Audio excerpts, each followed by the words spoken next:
Hello everyone. तो आज की वीडियो में हम देखेंगे कि 54 जीएसटी काउंसिल मीटिंग जो हुई है उसमें रेंट ऑन कमर्शियल प्रॉपर्टी में जीएसटी में क्या चेंजेस आए हैं।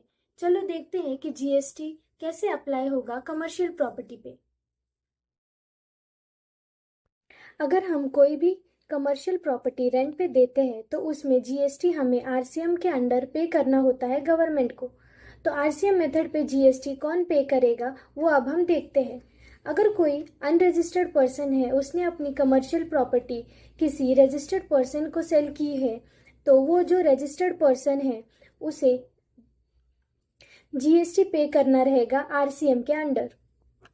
जैसे कि अगर कोई XYZ लैंडलॉर्ड है जो अनरजिस्टर्ड है जीएसटी के अंडर, वो अपनी शॉप किसी ABC नाम के टेनेंट को दे रहा है एंड वो टेनेंट रजिस्टर्ड है जीएसटी में, तो वो टेनेंट जीएसटी पे करना रहेगा जीएसटी के अंडर गवर्नमेंट को। सिमिलर वे से अगर दोनों ही मतलब टेनेंट एंड लैंडलॉर्ड अनरजिस्टर्ड है जीएसटी में, तो जीएसटी एप्लीकेबल नहीं होगा अगर कमर्शियल प्रॉपर्टी रेंट पे दी होगी तो।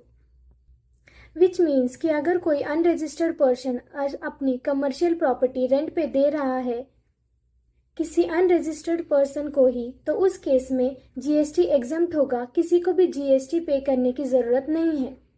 तो ये दो केसेस हमने देखे जहाँ वो रिलेटेड थे कि कोई पर्सन अगर अनरजिस्टर्ड है, वो अपनी प्रॉपर्टी दे रहा है किसी रजिस्टर्ड या अनरजिस्टर्ड पर्सन को। तो अब हम देखते हैं कि कोई रजिस्टर्ड पर्सन दे रहा है अपनी कमर्शियल प्रॉपर्टी रेंट पे किसी रजिस्टर्ड या अनरजिस्टर्ड पर्सन को, जिसमें जीएसटी पे करना रहेगा एफसीएम में, मतलब फॉरवर्ड चार्ज मैकेनिज्म में। क्लैरिटी के लिए अगर हम एग्जांपल देखेंगे तो अगर कोई राम प्राइवेट लिमिटेड कंपनी है जो रजिस्टर्ड है जीएसटी के अंडर, तो उसने कमर्शियल प्रॉपर्टी दी है रेंट पे किसी पर्सन को जो उस केस में रजिस्टर्ड नहीं है, तो राम प्राइवेट लिमिटेड कंपनी को जीएसटी पे करना रहेगा अंडर एफसीएम में, मतलब फॉरवर्ड चार्ज मैकेनिज्म में। तो अभी हमने देखा कि ये चार केसेस में जीएसटी कैसे एप्लीकेबल होगा कमर्शियल प्रॉपर्टी अगर हमने रेंट पे दी होगी तो। सिमिलरली अगर कोई पर्सन रेसिडेंशियल प्रॉपर्टी रेंट पे दे रहा है किसी को, तो उस केस में जीएसटी एग्जम्प्ट होता है क्योंकि वो रेसिडेंशियल पर्पस के लिए यूज होता है। तो आज की वीडियो में हमने देखा 54 काउंसिल मीटिंग में रेंट ऑन कमर्शियल प्रॉपर्टी पे जीएसटी में क्या क्या चेंजेस हुए हैं। ऐसी इंटरेस्टिंग इन्फॉर्मेशन के लिए हमारे फर्म NS टैक्स कंसल्टेंसी को कांटेक्ट करें। Thank you.